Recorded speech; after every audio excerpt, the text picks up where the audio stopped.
All right, well, thank you for joining me on this very dark day. Um, the automatic lights in the neighborhood have turned on for me. I'm not quite sure how you guys are dealing with it, but let's get started. So what we're going to do is look at things in the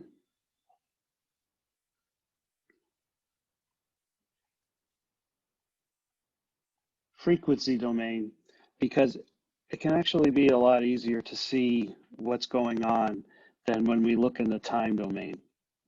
And what I mean by that is,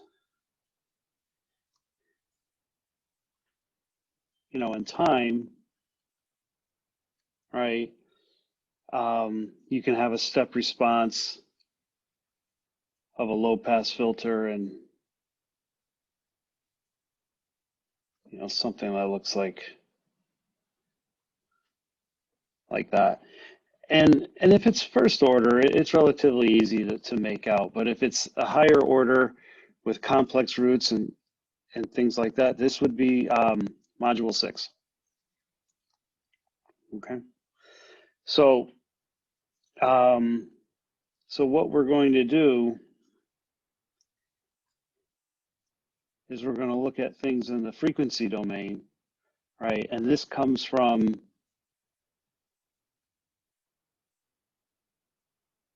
our transfer functions.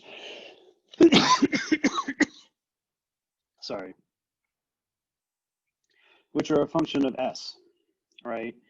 And S comes from the Laplace transform, but S actually has a real and an imaginary part. And all we do is we set the real part equal to 0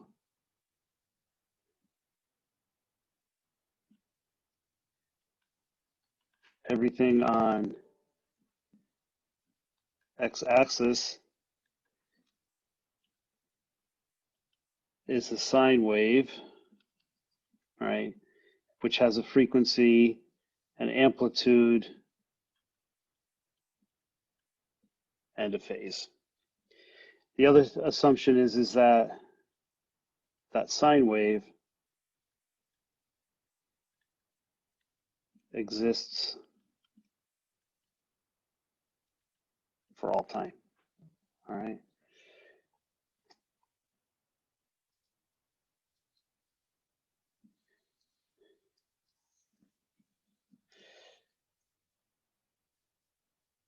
Now, even though we're getting rid of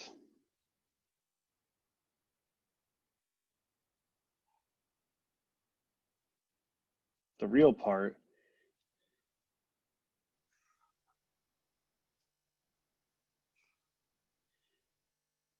we still need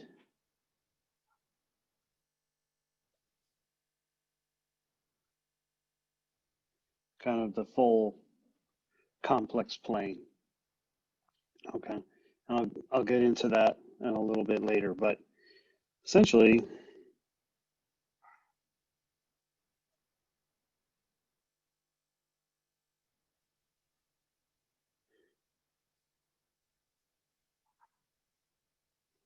some things that'll make the following discussion easier is at this point, right,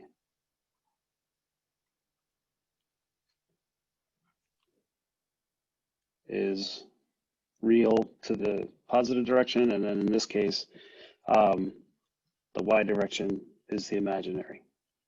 All right. And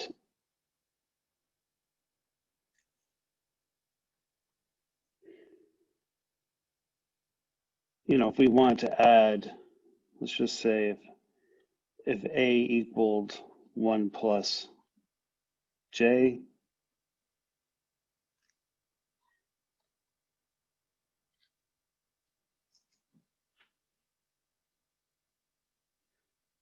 All right. I'm using a new mic today. Let me try.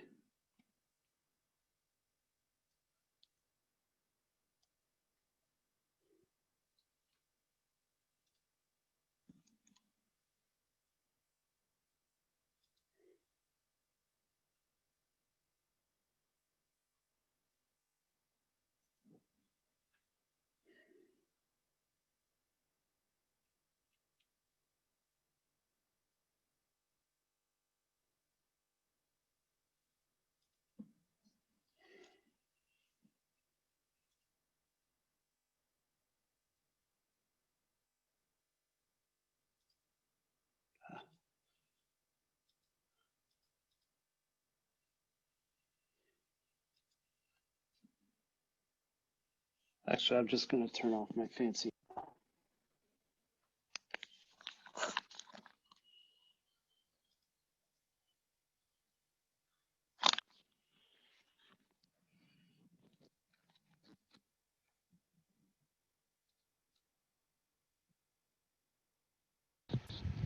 Yeah, I believe there's a way to go ahead and test the mic and whatnot. I just can't remember offhand whether it's a audio controller of some sort or there's definitely a setting for it.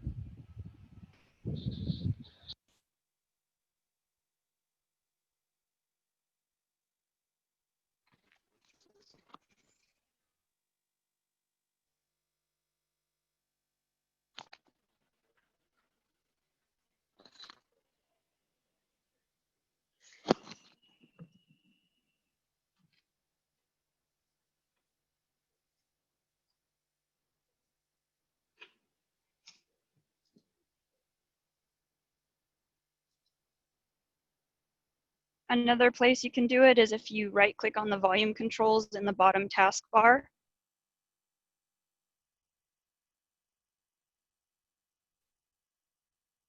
And then go to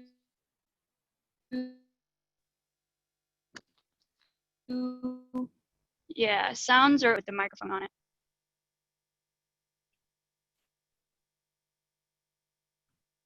No, not that one, sorry.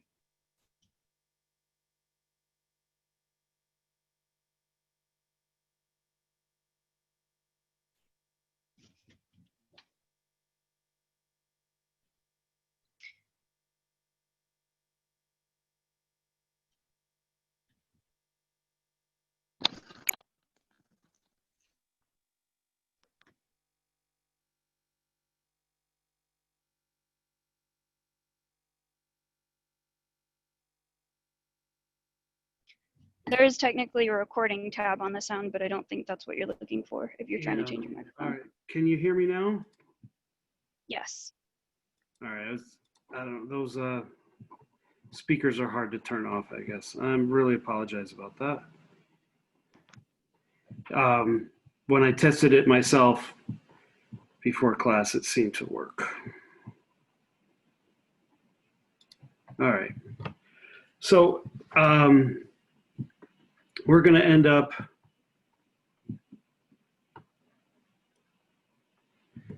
adding, subtracting, multiplying reals and imaginaries. And really adding is easy in Cartesian, right? We would just add them. That would sum to 0, right? But what we're probably going to use more often is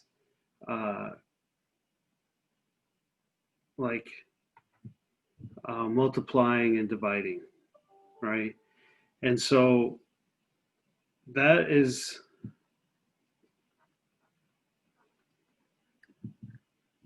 easier to do with polar coordinates, right? And here we can see just by drawing it that we're at 45 degrees, right? And we have a magnitude times the square root of 2. All right. Now,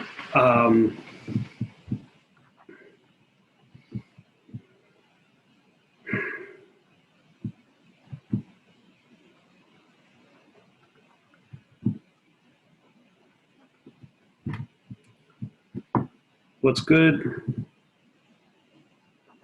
is always draw your vectors.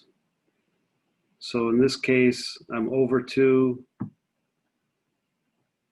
down 2. So I know I should be minus 45, and this would be 2 times the square root of 2. So if I wanted to multiply these two together, right, I would just get the magnitude 1 times magnitude 2, and then phase 1 plus phase 2. All right. If we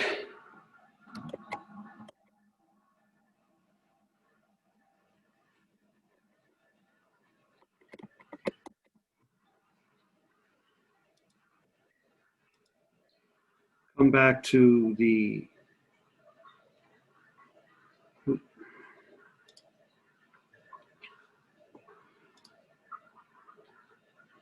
course homepage, all this is worked out here in a review. All right, and what's kind of important for today, is that we're going to be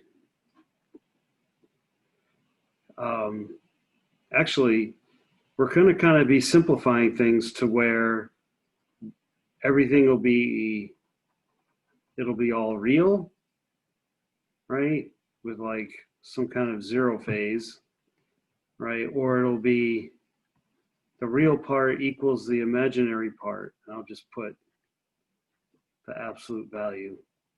So we're going to get things by 45, and then it'll be kind of purely imaginary, and we'll get like 90 or minus 90, things like that. Or multiples of this, all right? Just there's a certain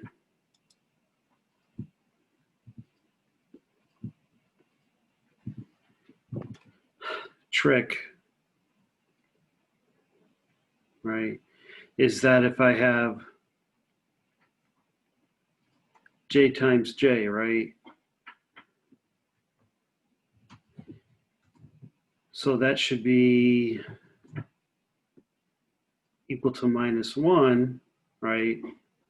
Which would be 1 with minus 180 of phase. Except usually in Spice and other tools, it'll give it as plus 180. And I think the way to do it to make sure that you always match these tools is J would be 1 90 degrees times 1 90 degrees. 1 times 1 is 1. 90 plus 90 is 180. And yeah,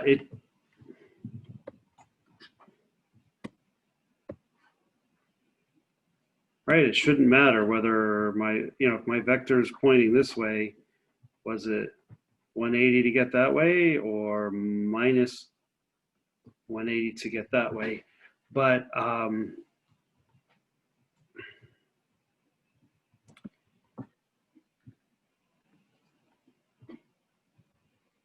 you're not going to match LT Spice if you do it like that. So this seems to be the way to better keep track of it.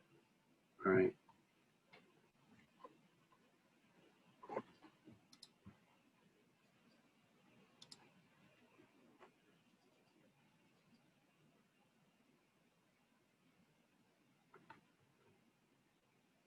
Now then there's just some functions I want to go over, otherwise could be a little tricky. So if we have some complex number, A plus B times J, right? The real function returns A, all right? The imaginary function returns B. All right. So real a squared equals a squared. Imaginary a squared equals b squared, not minus 1 b squared. Okay. So that when we're converting, right, back and forth, right, magnitude equals the square root of the real part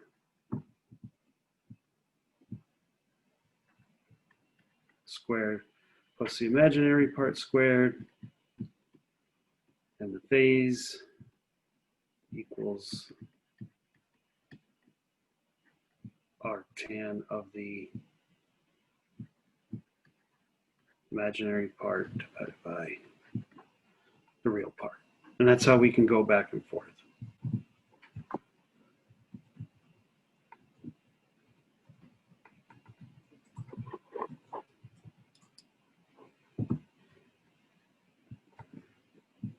Sorry, could you go back to the last slide again real quick? Sure. I have a question. Okay. So if the real is 0, then the phase angle. I didn't quite catch that. Could you chat that question?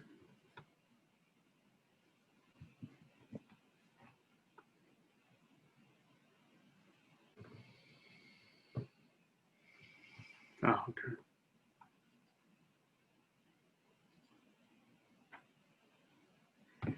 All right, we can do a little sample here.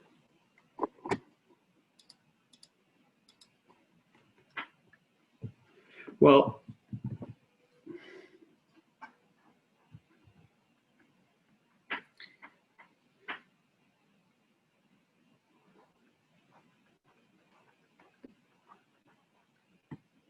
right.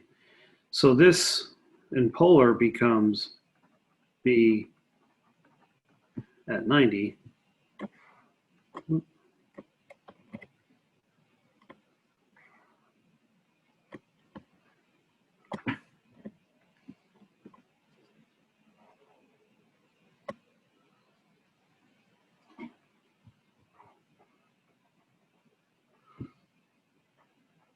right. But if it was minus J, it'd be pointing in the other direction. Okay.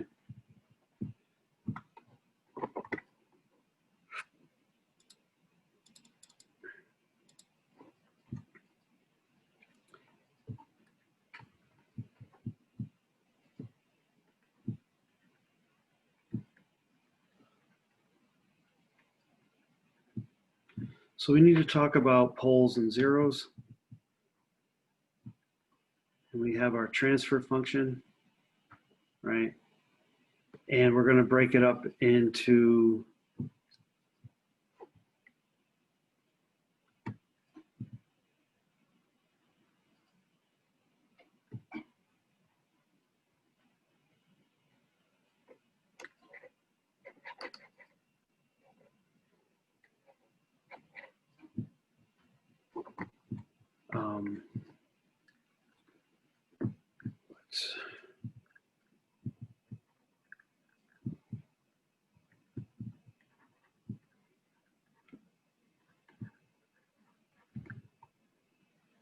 polynomials.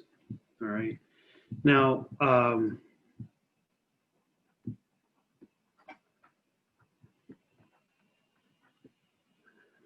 all the things that we're going to end up doing, right? We're going to have S, right, raised to values, and these are just polynomials of S. So every system that we're going to look at, because it's linear and we were able to take a Laplace transform, it'll all boil down to things like this, okay? And so a pole is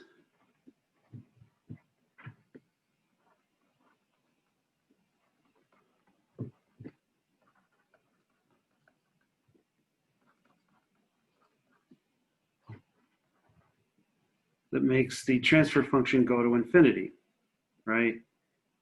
Or it makes the s go to 0, right? And a 0 is a value of s for which h of s is 0. Now, simply stated, let's just do this transfer function. All right.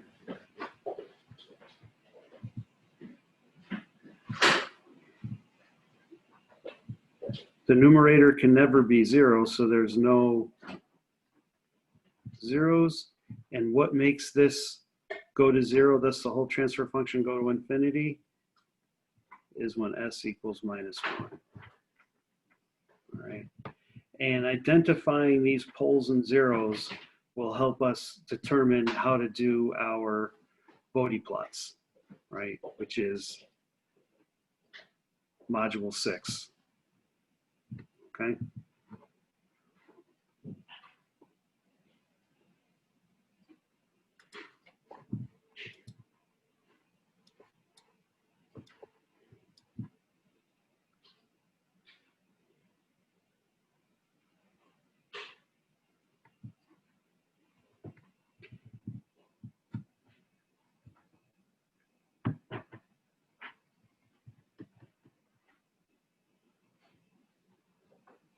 Okay. So with that background information,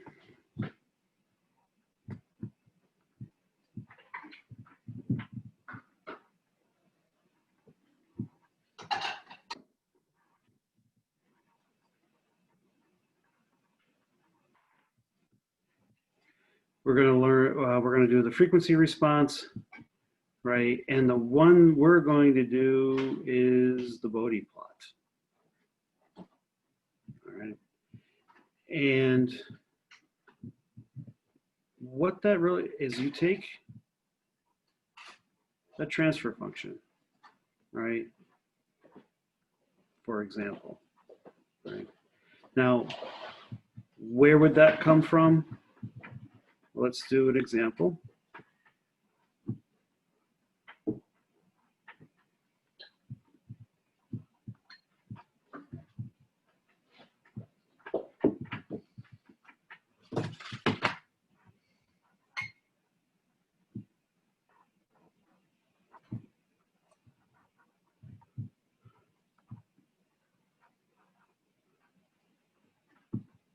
Okay. So how I do this and derive the transfer function is that I can tell that that is that V out will equal Vx, because this op amp, I'm going to assume it's ideal, and it's configured into the voltage feedback, buffer configuration, or you could think of it as this resistance equals 0, that resistance equals infinity, right? 1 plus 0 divided by infinity gives you 1. All right. Now here, right, with voltage division, Vx equals Vin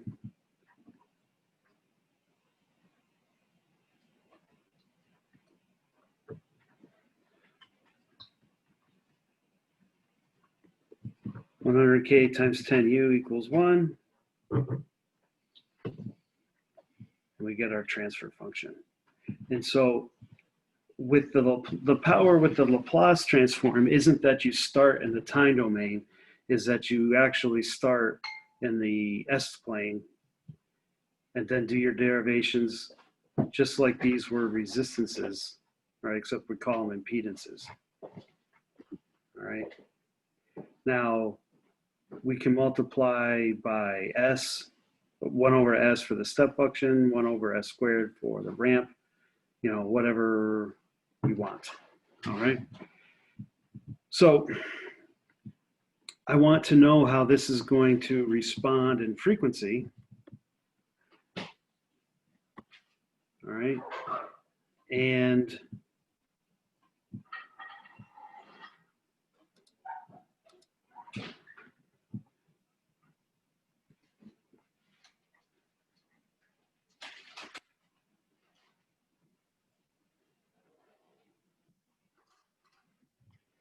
what we end up doing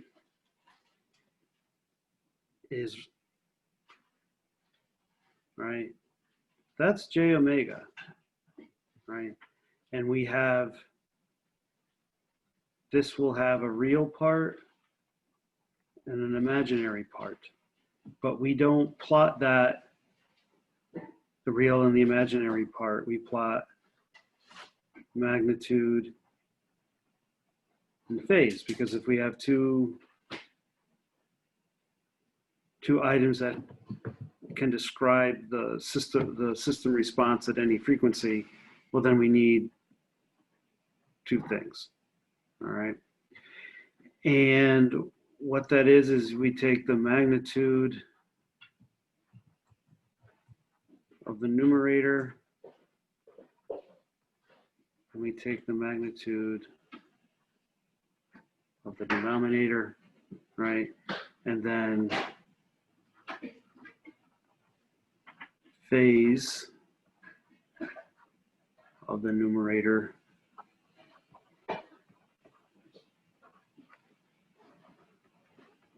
minus the phase of the denominator, right? That's the generic question, right? Now, in particular, right, there is no real, I mean, there is no imaginary part here, right? So for all frequencies, it's going to be 1 with a phase angle here, right? This is going to be j omega plus 1, right? Which I need to convert to magnitude and phase. So the magnitude is 1 is the real part squared. The imaginary part is omega naught squared, omega squared, excuse me. And the phase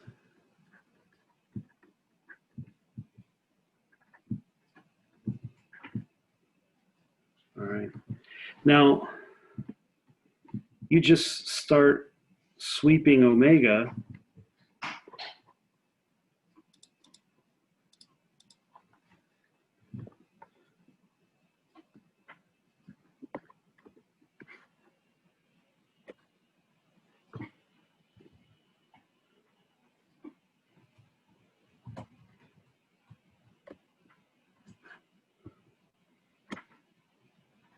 or I should say omega.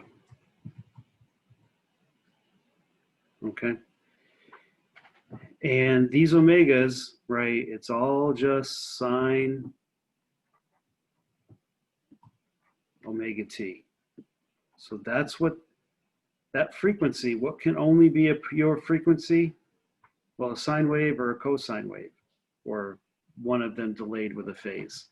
So that's the x-axis here, is all I'm doing is you can think of it as the input is a sine wave and the output will be some scaled and delayed sine wave. Now, if you do that calculation, right,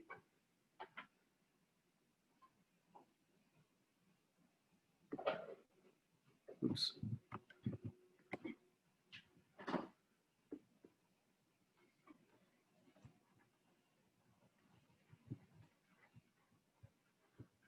And we're going to use logarithmic units. We're going to get something like this. And for the phase,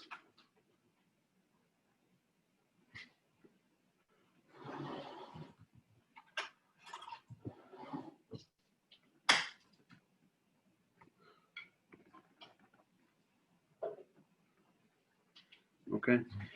Now, I've just drawn this by hand here, but to calculate each point is actually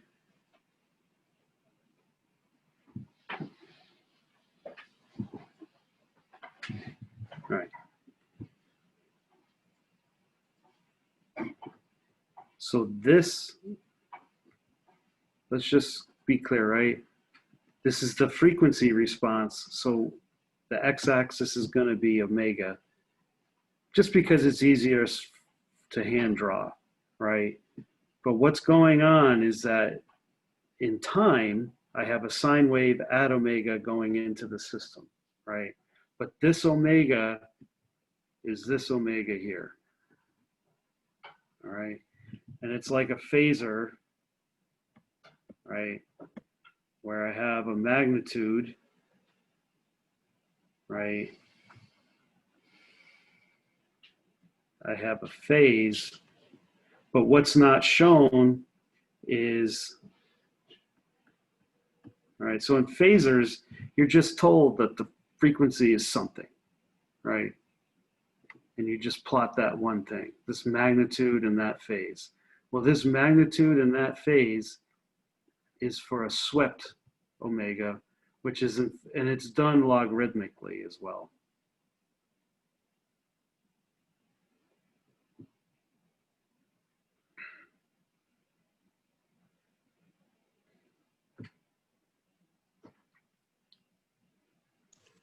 Professor, can you go through the magnitude part again?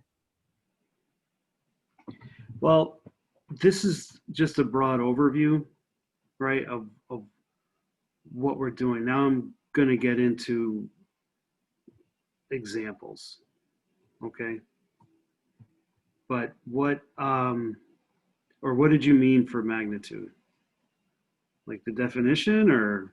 No, like the plot, the graph you have on the left side. This right here, right, it's just an overview. I'm going to go over a detailed procedure on how to make an asymptotic Bode plot. Okay? Does that make sense? But this is just so you know what we're kind of doing. For sure. Right? Is that a different kind of omega? In what way? I think you said it was swept or whatever. Well, let's put some numbers on the axis. No, is that, I This mean, is is that one. literally like a different writing? I mean, I know my handwriting's not great, but it's really just omega. It's just omega. And here's one, Okay. right? 10 would be here, and 0.1 would be here, okay? So it's not, I'm just saying, a phasor fixes it at some value. And you see the magnitude in the phase, and it's represented by here. Here, we're giving you points along, and we're changing omega, right? But if you were to test this for real, you would input a sine wave with a frequency, and you would measure a sine wave with a frequency coming out, okay? Now, homework 4 is based on deriving h of s, but you don't do the Bode plot of it. You're actually, you put in a step or a rectangle and find the time, all right?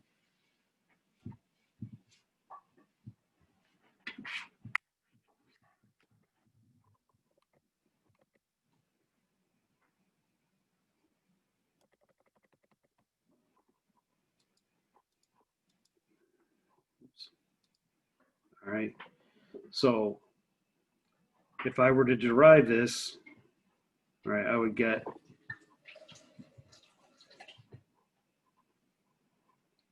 basically 10K divided by S plus 10K, all right? And the frequency response would look like this, except this is frequency in hertz, not radians per second. All right. But if I wanted to look at this in time, right, then I would have to do a step response.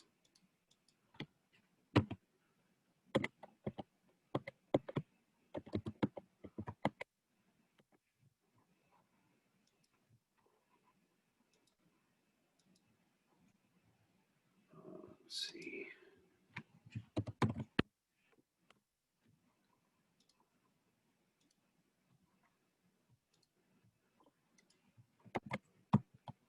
Okay, so this would be more homework, questions 3 and 4 off of the homework, where you put in a step and derive this in time. And you can, but what it is yeah, you start in the S domain deriving it, just like I did a few moments ago. Then you take the inverse Laplace of that step response and you would get this. Today,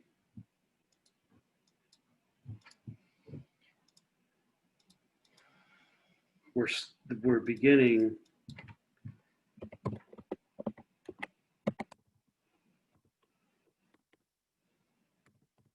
frequency response. Okay, we could go over the derivation, the S domain again for the op amp you had before. I've kind of already done that a couple of times, but I recognize people might need to see that a few times. And so I just didn't post it yet, but it'll be posted. I'm making some case studies for you to follow. All right, so that the particular problem right there, right? It'll be done. Okay, is that Thank you. acceptable? That's awesome.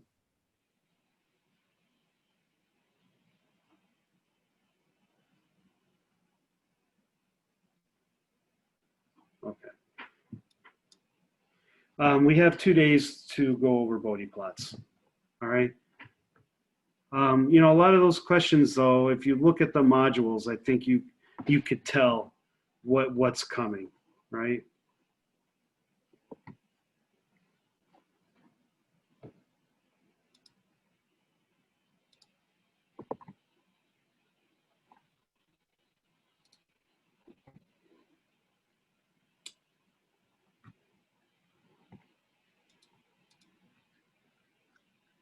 So this drawing, right, looks a lot like, you know, that LT spice plot, right? The phase is on this side, the magnitude is here, all right? But calculating all these points is actually quite hard. And then when you're actually designing, you'd like to think in terms of things a lot more simply. And so if you're sketching a Bode plot, we actually only need to worry about the asymptotes, all right? So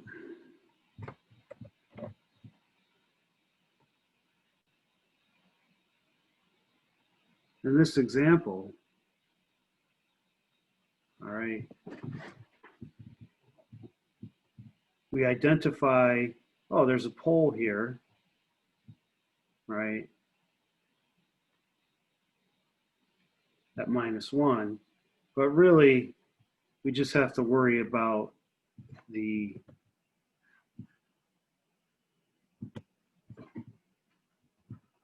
positive omega axis. Now, looking at the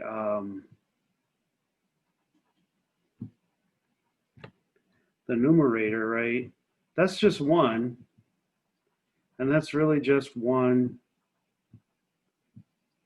at a phase angle of 1. Now, the denominator, right, we actually have a few regions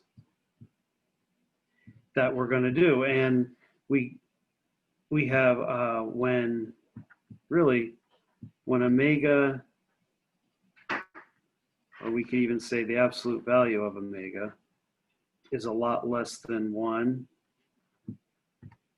when omega equals 1, actually I'm going to get rid of that. When omega is a lot less than 1 and omega is a lot greater than 1. So let's see what happens. So when magnitude, right, it's the real plus the imaginary part squared. So in this case, if omega is a lot less, or let's say 1 is a lot bigger than omega squared, right?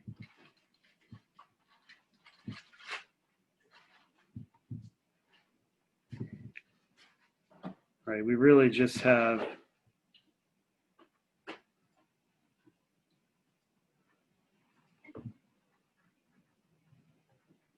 we just get the real part, right? It's approximated, right?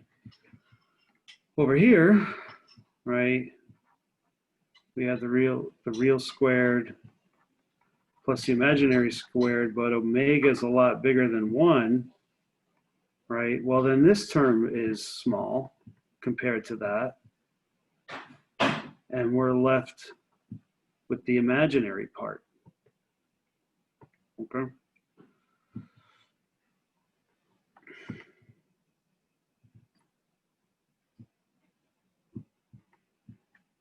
So what does that look like? So ds, right, or the magnitude of ds when omega is much, much less than 1 becomes 1, right? I don't like that term.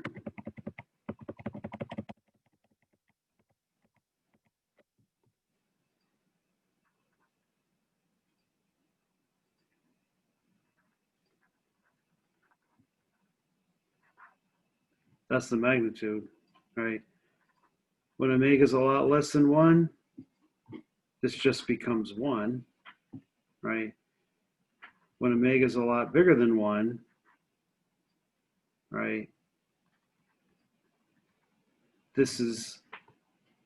It becomes omega, all right?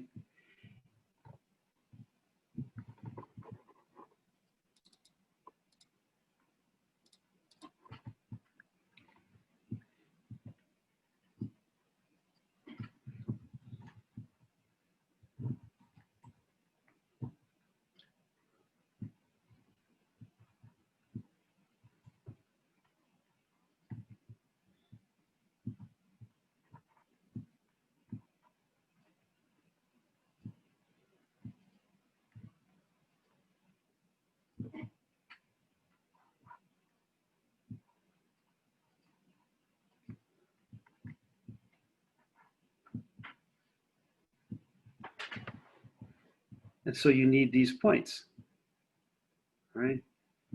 And so then, and this part, I'm just going to do a hand. So I have a straight line, right? And then here, right, that's all on the denominator side. So h of s is going to be 1 divided by 1, 1 divided by the square root of 2, and 1 divided by omega. So you have this regions where it's flat for lower frequencies, right? And then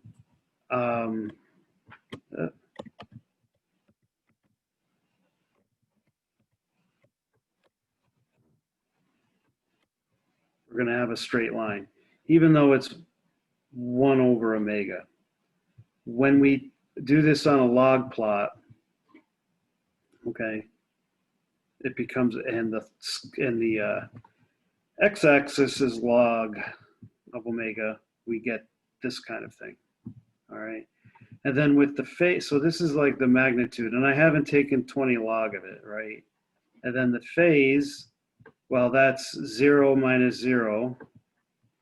Right here, the phase is 0, and that's 45. So 0 minus 45, it's minus 45. And then here, oops.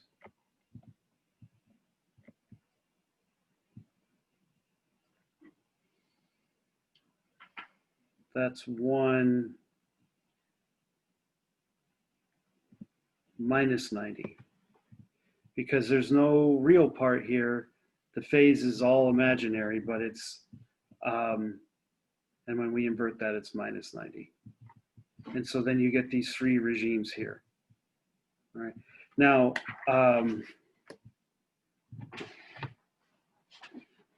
that being said, now it's probably time to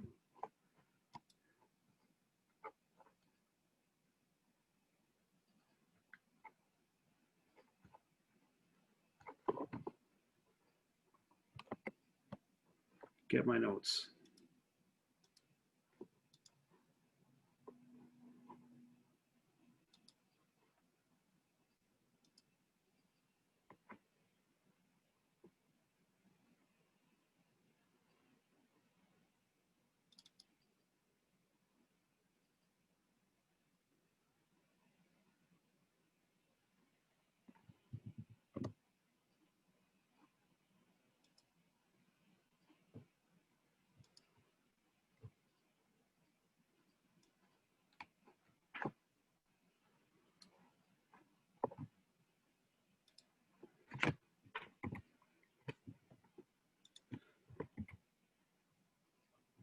Now, this is a rather complicated one, right?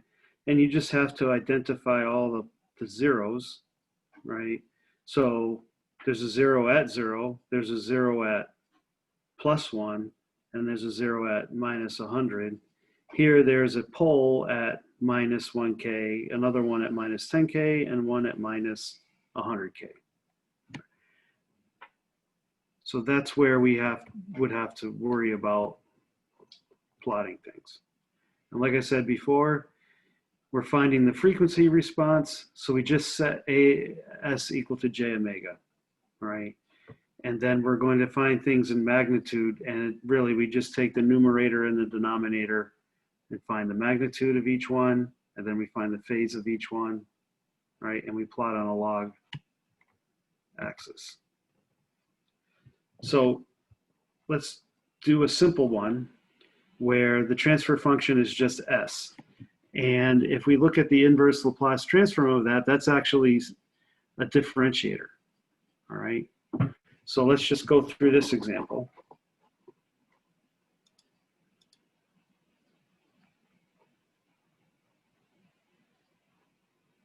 Yep, they're there, okay?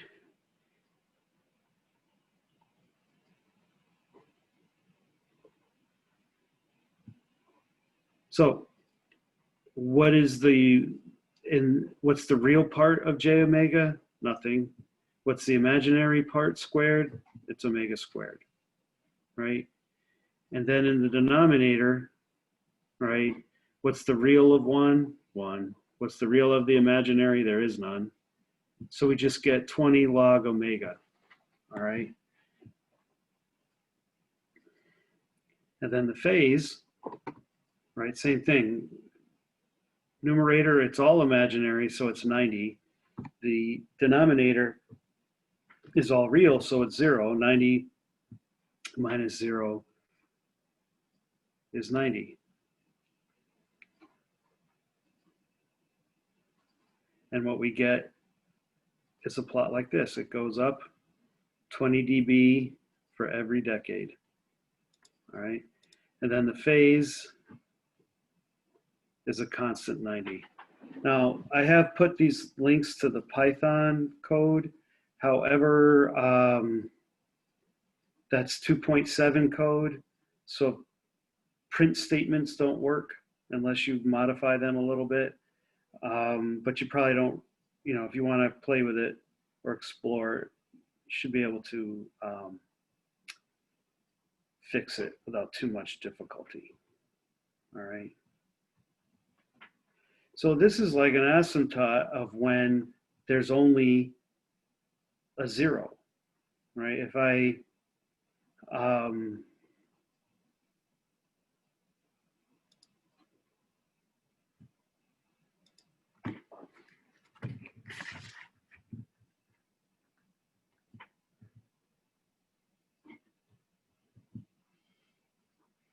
if I had a transfer function like this, right, and S, or I'll just say the magnitude of S is much, much less than 1, right, that'll be S divided by 1. So in this regime, I'm going to be going up at 20 dB per decade. And, right, 20 log 1 equals 0 dB. And so since we're not scaling this S by anything, right, it's 0 dB. But if I were to multiply it by 10, right, I'd be shifting it up. If I was attenuating it, I would be shifting it down. But the slope would remain the same. So just like that, let's multiply it by 10. So it doesn't affect the phase, right? Doesn't matter whether it's 1 or a million or 0.1, it's all imaginary, right? But now it's 20 log 10 times omega, right? And you can see that now when omega equals 1, it's not 0 dB, it's 20, right? Because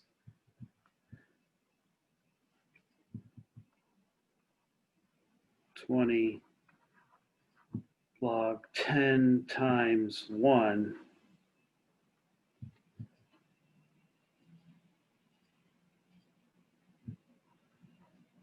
equals 20. All right, where before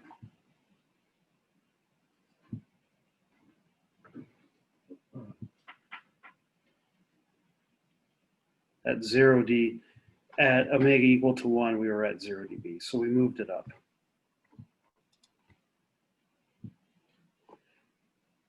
Now let's look at minus 100.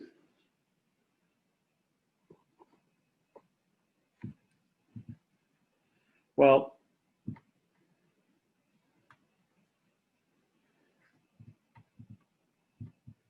here's the thing, right? It's 20 log, there's no real part.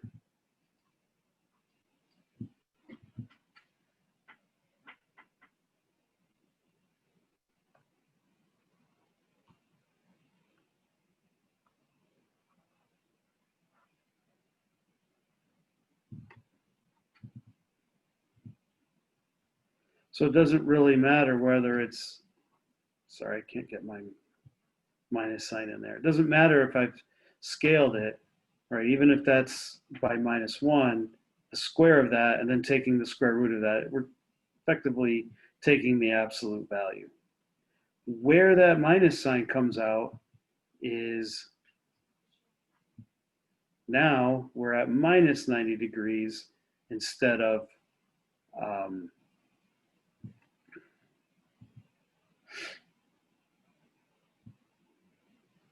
90 because that minus 1 is minus 180 degrees. So when you add a minus 180 degrees to 90, you get minus 90. All right.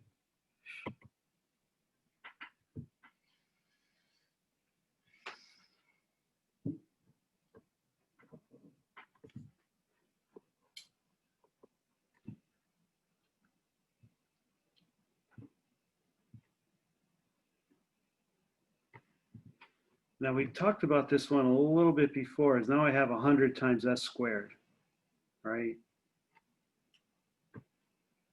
So it's not omega squared, it's 100 times omega squared squared. So when you work out the math, we're actually getting a different slope times 10 omega. So we get a line at 40 dB per decade, right? But it's 0 dB at 0.1, right? Because 0.1 times 10, right, and is 1, log of 1 is 0 times 40 gives us the line. Now,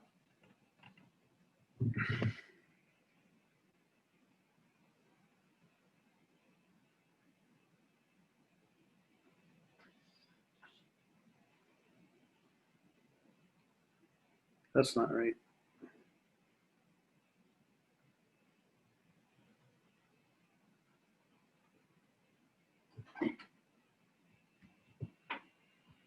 Okay, but really, that's all, that's what I was saying, is that we really have 90 times another magnitude of 90, and that gives us 180, all right?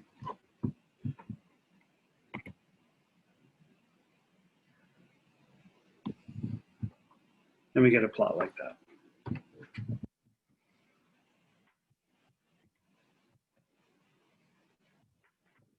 Now, those were just differentiator outputs. Now, where there was a 0 at 0. Now we're going to have a 0 where we're not at 0. So we're going to look at when omega is a lot less than 1, when it's greater than 1, and when it is equal to 1. All right. So if omega is a lot less than 1, then this transfer function just becomes 0 dB, right? Because this goes to 0, right? 20 log of 1 is 0.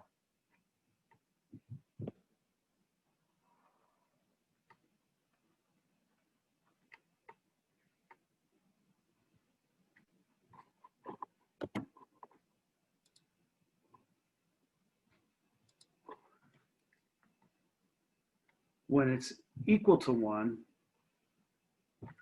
when it's much greater than 1, then we're S, and now we're at a 20 per decade slope. So what happens is we come here, and then at 1, we're here, right? That's 20 dB per decade. Now, you might ask, what happened to this 45 spot? Is that, yeah, the real Bode plot would look more like that. But for magnitude, for asymptotic plot, it's just, you use the much, much less value right up to 1, and the much greater than value from 1 onward. So you're just taking the asymptotes, right? And what that would look like, or what do they mean, is that I have a constant going like this forever, right?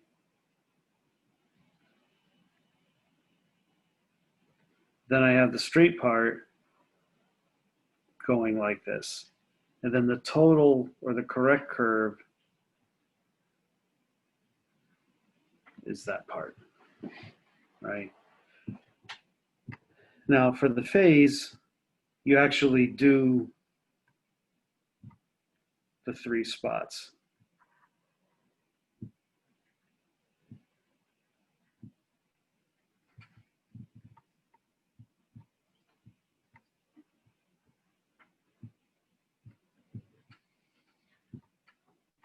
And so you up to 1/10 of the pole of the zero is the first part, 0, right? Then when you're 10 times the 0, you're at 90. And then when you're at, then you just draw a straight line between these 2 points, right? And that's 45. And the real phase looks a little more like this. But by doing this asymptotic plot with the phase, it minimizes the difference between the real phase and what you drew. So really, if whatever this value, whatever your pole or your 0, that feature is, right? You go 1/10 in one direction, and that's when the phase starts changing. You go 10 times in the other direction, and that's when the phase stops.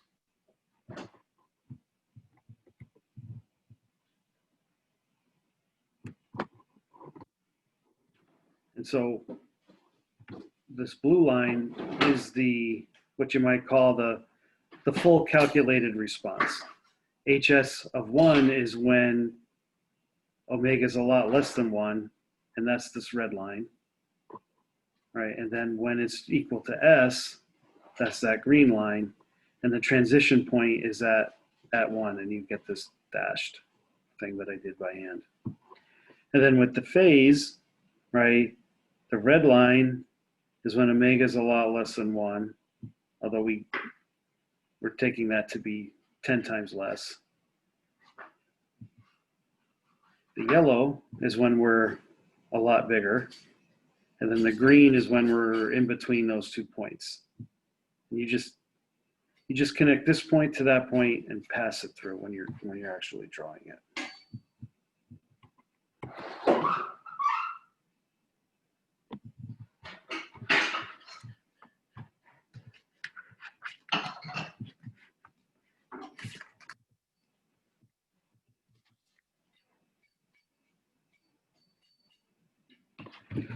So let's go a little more.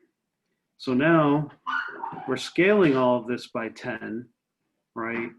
But the 0 is still at 1, the 0 is at -1, but the feature, the frequency of interest is 1. So I see your question. So really, when omega is a lot less than 1, this becomes 10, which is 20 dB, right? When omega is a lot bigger than 1, it just becomes 10 omega, right? But the phase doesn't change, all right? So you can see that the phase is the same, but the magnitude has changed.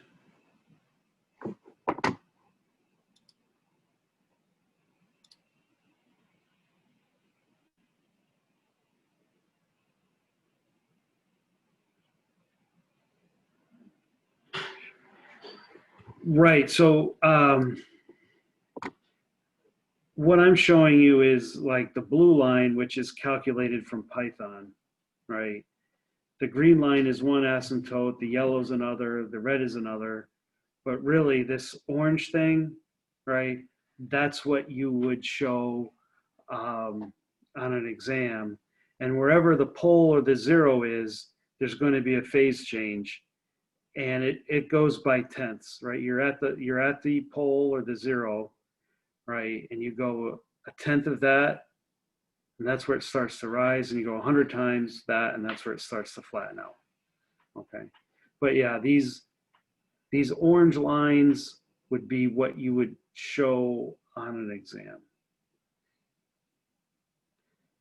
And I actually have exam solutions already posted under exams if you want to see what that looks like. Now, so that was basically all about zeros. Right now, let's talk about poles, right? And so in this case, right, the real part is 1. There is no imaginary part. So really the magnitude is just going to be 1, right? And now notice omega is in the denominator, and you have 20 log 1 over omega when omega is much, much bigger than 1.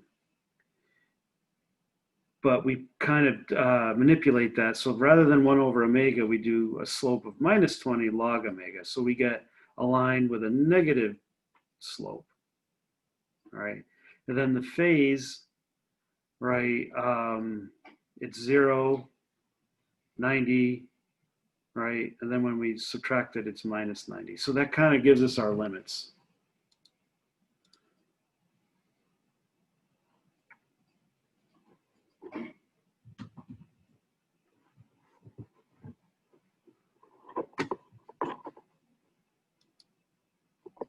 All right. So the integrator, right, it's just the opposite of the differentiation. The slope is minus 20 dB per decade, and the phase is minus 90. So then if we scale that by 100, right, and have S squared, right, well, we have 100 divided by minus omega squared, right? When we work all that out, we have minus 40 log omega divided by 10. So it's actually a minus 40 dB per decade slope that intersects at 10. And then, again, there's only a real part. So that's 0 phase. There's only an imaginary part, right? Which it's really 90 times 90, which gives you 180. Then when you take the inverse of that, you have 180. All right.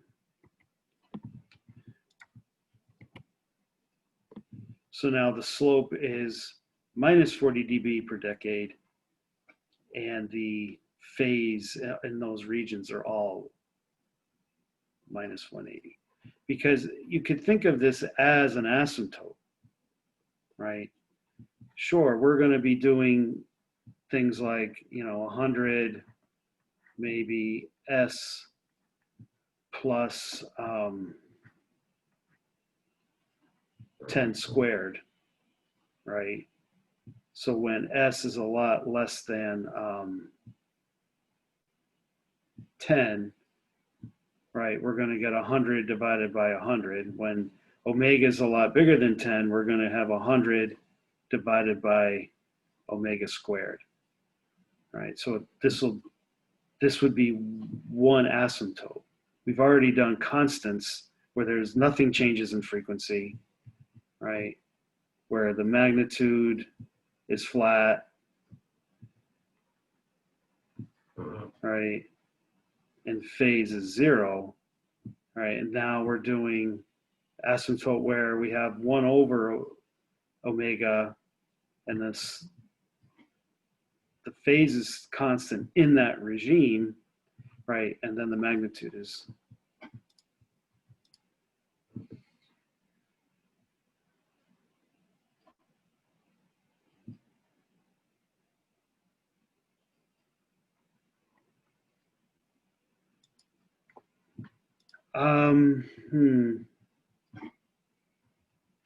The thing is if I had a transfer function of this, 10 divided by 1, well, that's really a phase of 0, a phase of 0. So it's not going to be 180.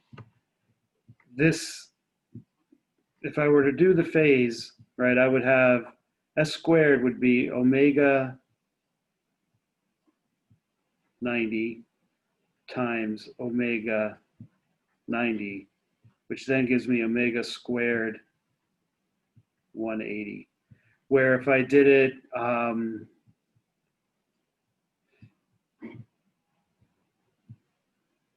j omega squared, right, I get minus omega, I get omega minus 180. And this is just this convention to match basically all test equipment. And breaking it up like this seems to be an algorithm that always works. Okay. So now we're actually right back to the example that we started with, where we have a transfer function of a low-pass filter, right?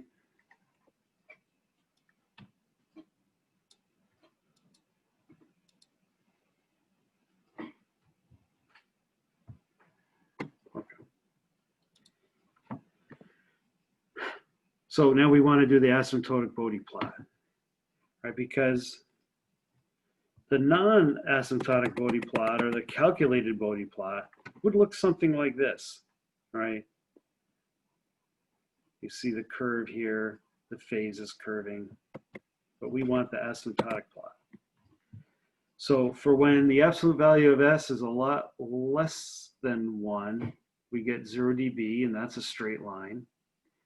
When it's greater than that, we get 1 over S, that's a minus 20 dB per decade slope that intersects 0 dB when omega equals 1 radian per second. So we'll just jump to that. So the red line, right, is that when we're omega is less than 1, and so we just have a flat response. When omega is a lot greater than 1, we have this minus 20 dB per decade slope, and it equals 0 dB at 1. You can just make out the blue calculated line. These are the full lines, these are the asymptotes, and then you just take the asymptotes where it's valid, right? Now we go back to phase. So if omega is less than 1, we have phase of 0 divided by a phase of 0, which gives us a phase of 0. Then at omega equals 1, we have a phase of 0 divided by a phase of 45, which then becomes a phase of minus 45. Then when the frequency is a lot bigger than the pole, we have a phase of 0, but now it's all imaginary. So 0 minus 90 minus 90. So the pole is 1, and you just put you know that that's a spot that you need to be at. Okay.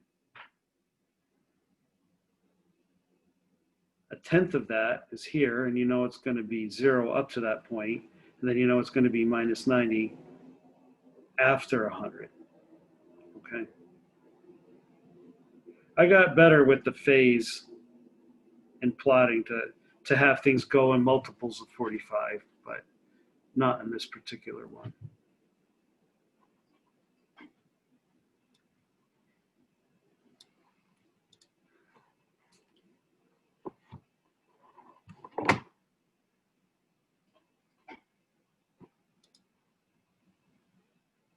So now we have a transfer function of 10 divided by S plus 10.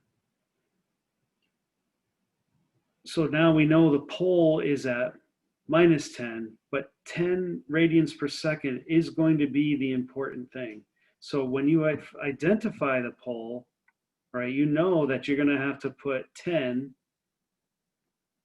a tenth of it, and a hundredth of that. And really, it's better you have, let's say we're at 10, then we go 1, then we go all the way to 0.1, then we go 100, and we go to 1,000. So that's how you, when you're sketching your axis, that number, right, is telling you what your axis, how wide you're going to have to go. Sometimes I go farther. Okay. So when omega is a lot less than 10, right, so this value compared to this is so much smaller that we're just going to get 10 divided by 10, that's 0 dB. When omega is a lot bigger than that, we get 10 divided by s, which is a 20 dB per decade slope, which is 0 dB when omega equals 10, right? Because 10 divided by 10 is 1, that gives us 0. So that's that point right there. And that's how you draw the green line where it intersects the red line. That is the full asymptotic plot.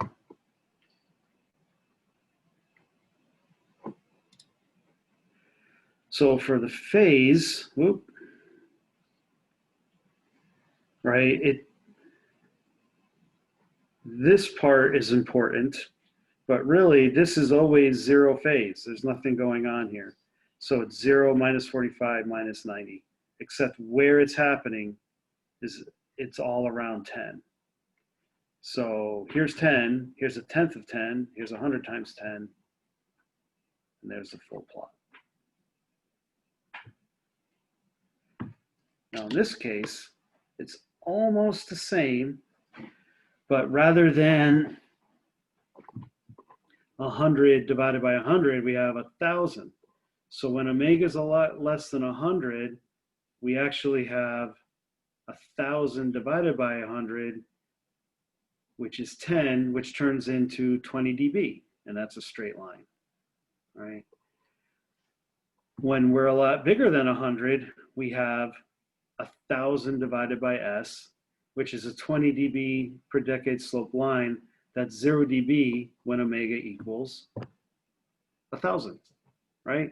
Because when this equals 1,000, it's 1, and that's 0 dB. So now we're at 100, right? But rather than being at a 0 gain, we're at 20 dB gain, and that's the red line straight across. The slope is still minus 20 dB, but it's moved this way so that it intersects here, right? So that's very,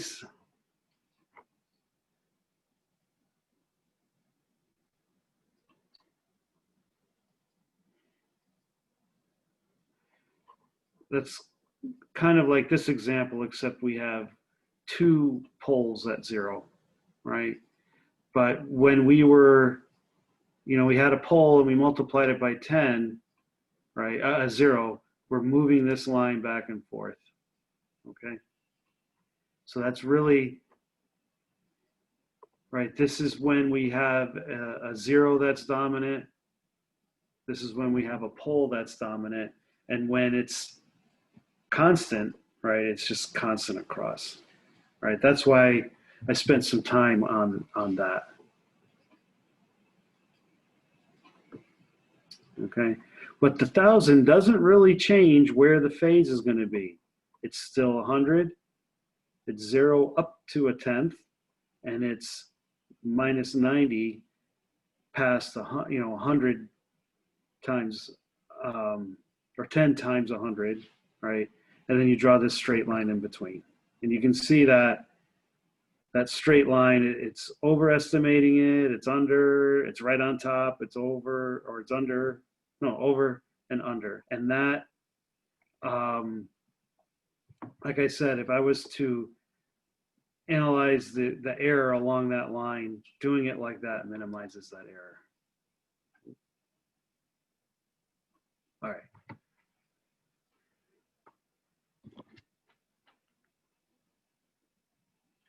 Ooh, it's 419. So this is, Bode plots is more than a 2-day, it's more than a 1-day thing, all right? But that's what these examples are. And I have other examples, and I have,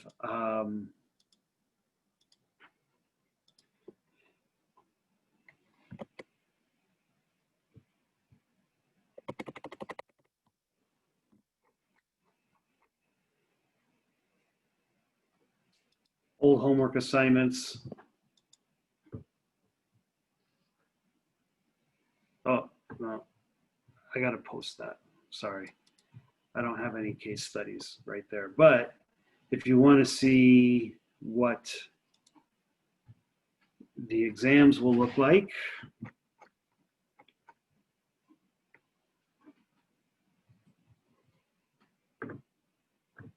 We have the midterm solutions from fall and from spring. There's other ones, but I don't like the way I used to do the Bode plot, so that's why I deleted them. All right. And just before you go, one caveat. There are some pretty good videos.